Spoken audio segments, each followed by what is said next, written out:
TWR से प्रसारित जिंदगी की राह कार्यक्रम में आप सबका स्वागत बा। ई कार्यक्रम सबकरा खातिर बा जे की तरह तरह की विपत, उलझन और अशांति में पड़ के सही रास्ता से भटक गए होखे और उनके पता ना होखे कि जिंदगी का सही रास्ता कौन है। तो दर्शक भाई बहन, बाइबल में जिंदगी का सही मार्ग बतावल गईल बा। कृपा करके देखी और सुनी कि परमेश्वर क्यों न तरह आप सबके अगुवाई करतने। उद्धारकर्ता प्रभु यीशु मसीह के नाम से हम मांग लेता ने, आमीन। हाँ मित्र, पौलुस प्रेरित के फिलिपिन नगर के कलीसिया के लिखल गई चिट्ठी हमने के ऐसन बहुते अनमोल आत्मिक सत्य प्रदान कइले बा। ई अध्ययन एगो बेशकीमती अनुभव बा। हमरा विश्वास बा कि ई रुआ आत्मिक विकास में विशेष रूप से लाभदायक सिद्ध भइल बा। पवित्र शास्त्र में यह लेख के एगो विशेष स्थान बा। ई लेख अपना आप में एगो बहुते बढ़िया कृति है, यानी कि कथन है। ई रउआ खातिर ई एगो अविश्वसनीय संदेश बना सकता और ई विचार रुआ सामने बार बार आवत रही। फिलिपियो के पत्री 4 अध्याय के 9 पद ए तरी से बता रहल बा। सुनी, हम रुआ सामने एह पद के पढ़ रहल बानी। एह तरी से एह पद में लिखल बा, जवन कुछ तू हमरा से सीखला, ग्रहण कइला, सुनला और हमरा में देखले बड़ा, ओकरे अनुसरण करा और परमेश्वर जवन की शांति के स्रोत हमें तोहरा साथे रही हैं। श्रोता मित्र भाई बहन, ई उपयुक्त नहीं के हो सकत कि हम केहू से कहीं उहे करा और ऊ मत करा। जौन हम करतानी सुने वाला तीखा प्रक्रिया प्रकट कर सकता। हम खुद अनेक विषय के खातिर ना चाहब कि हमार संतान यही राह पर चले जेकरा पर हम चलत रही। पौलुस ई आत्मविश्वास के साथ ऊ कह सकस, काहे कि उनकर मसीही जिंदगी त्रुटिहीन रहे। पौलुस प्रेरित ओ शक्ति मंदिर के आपन आवास बना ले रहन, काहे कि ऊ मसीह यीशु के अपना जिंदगी के केंद्र ही ना परिधि भी बना रखले रहन। परिणाम स्वरूप उनकर जिंदगी सबके खातिर अनुकरणीय जिंदगी बन गई। आई देखल जाओ एगो विषय के, और ऊ विषय है मसीह यीशु शक्ति के संतोष। मित्र भाई बहन, फिलिपियो के पत्री 4 अध्याय के 10 पद ए तरी से बता रहल बा, हम प्रभु में बहुते आनंदित बानी कि अतना दिन पश्चात हमरा खातिर तोहार चिंता फेन जागृति भइल। निसंदेह पहले भी तोहार हमार चिंता तो रहे, पर ओकरा के प्रकट करे के अवसर ना मिलल। श्रोता मित्र भाई बहन, शुरू में हम ई मत दिहनी कि पौलुस प्रेरित के फिलिपी के मसीह सब के लिखल ई चिट्ठी पौलुस के उनका खातिर एगो आभार अभिव्यक्ति के चिट्ठी रहे। एकरा पहले कि ऊ आभार व्यक्त करस, ऊ उनका से मसीही अनुभव पर चर्चा करे लगले। सब लेख में ऊ मसीही अनुभव के विषय ही उल्लेख करत रहले। अब ऊ उनकर भेंट अर्थात आर्थिक सहायता खातिर धन्यवाद दे रहल बा। 2 बरिस से फिलिपी के कलीसिया के पौलुस प्रेरित से संपर्क टूट चुकल रहे। उनका के तो बंदी यरूशलेम में ही बनावल गइल रहे, पर एकरा पश्चात केहू के मालूम ना हो सकल रहे कि ऊ कहवा भेज दिहल गइल रहन। अब उनकर जेल काटे के 2 साल हो चुकल रहे। जब उनका के पौलुस के बारे में अगला समाचार मिलल, तब उनका के रोम के जेल में भेज दिहल गइल।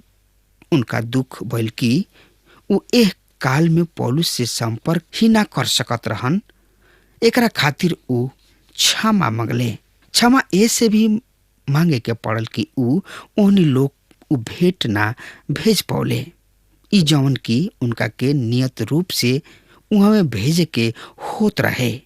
पौलुस यहाँ बहुते सहनशीलता पूर्वक ओहनी लोग के क्षमा कर रहल बने। ऊ ओहनी लोग के सूचित कर रहल बाने कि ऊ परमेश्वर के उनका खातिर हरदम धन्यवाद ही दे रहल बा। ऊ कह रहल बाने कि एकरा में लजाए के कोनो आवश्यकता नइखे, यानी कि लजाए के कोनो बात नइखे, काहे कि ऊ तो उनका स्थिति से अनजान ही रहन।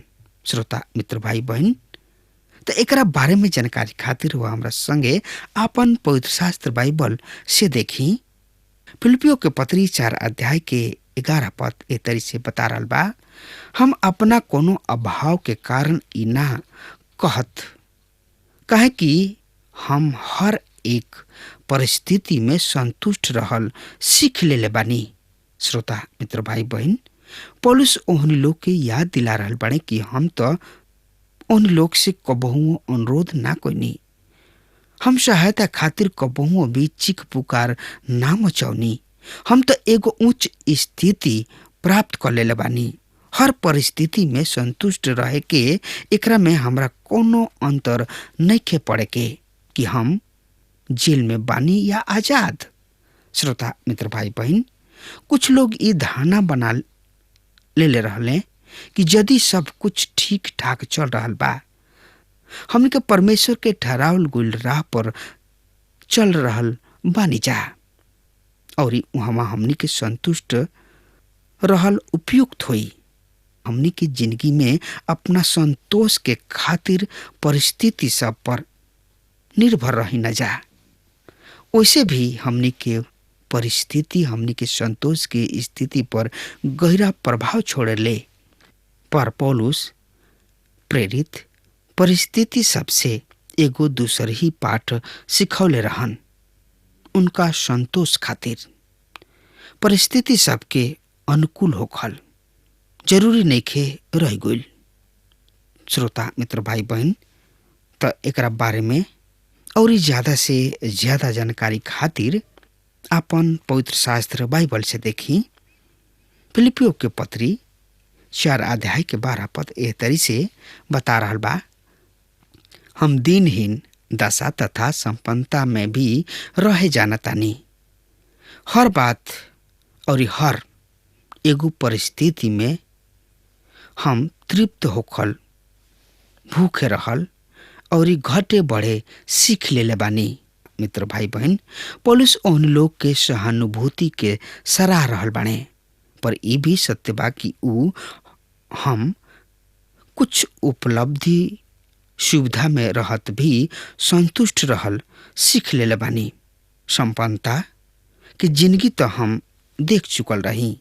पौलुस अपना जिंदगी में उस समय भी देखले रहन जब उनका किने जिंदगी के बना के खातिर कोनो भी साधन ना रह गइल रहे।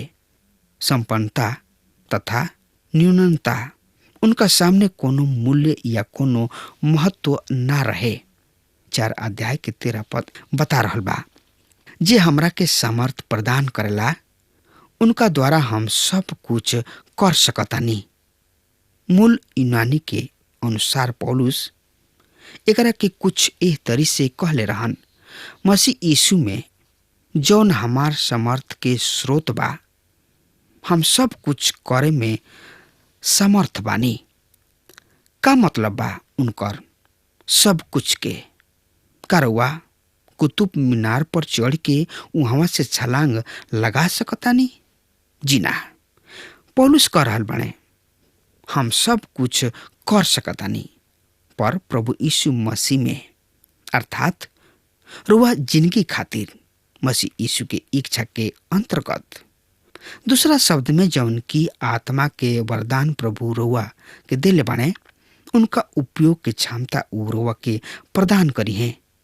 विश्वासी के जिंदगी में आत्मा के वरदान परमेश्वर के आत्मा के उपस्थिति के प्रमाण है। जब तक रुआ उनकर उपयोग मसीह यीशु में करत रहब रुआ खातिर समर्थ के अभाव ना रही।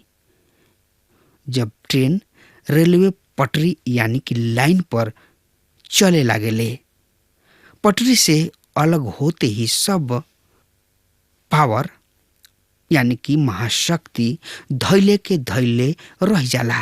प्रभु यीशु मसीह के चेलन के खातिर निर्देश रहे, यदि तू हमरा में रहब और ई तोहनी लोग में हमार शिक्षा बनल रही तो चाहे जौन कुछ भी मंगब दिहल जाई। यदि तोहनी लोग हमरा में बनल रहब तब मांगे से पहले हमनी के ई सुनिश्चित कर ली जा कि हमनी के कहवा बानी जा, मसीह में या कहीं और ई एगो बहुत ही आवश्यक बा कि हमनी के उनका इच्छा में बनल रही जा। तथा पटरी से उतरल ट्रेन 1 इंच भी आगे नहीं बढ़ सकत। एकरा बारे में हम पर्याप्त जोर नहीं दे रहल कि हमनी के परमेश्वर की योजना के बीच बनल रहा। और रउआ पूछब कि हम ई सब कैसे जानी? एगो रास्ता बा, पवित्र शास्त्र के पर्याप्त ज्ञान से। कुछ लोग ए धारणा के अधीन होले कि कोनो छोट मोट बाइबल कोर्स क लिहल पर्याप्त हो गईल, सब समस्या अपने आप हल हो जाई। ई कोर्स कैला से ऐसा ना होला, एकरा से समस्या ना सुलझी। सर्टिफिकेट प्राप्त कर लिहला से बढ़िया सेवक ना बन जाल जाला। पवित्र शास्त्र ही सब समस्या के समाधान है। यदि तू पूरा पवित्र शास्त्र आत्मसात कर लेब तो परमेश्वर के संपूर्ण इच्छा भी रुआ के मालूम हो सकी और रुआ सही राह पर अपन कदम आत्मविश्वास के साथ आगे बढ़ा सकब। परमेश्वर के इच्छा में होखल बहुते हर्षपूर्ण संतोष और उच्चतम उत्साह के स्रोत भइल करेला। तो एकरा बारे में और जानकारी खातिर रुआ हमरा संगे आपन पवित्र शास्त्र बाइबल से देखी। फिलिपियो के पत्री 4 अध्याय के 14 पद इस तरी से बतला रहल बा, फिर भी तू भला कोइलक कि हमरा क्लेश में सहभागी भइला। मित्र, आई यही लगले 15 पद के पढ़ लिया जाओ।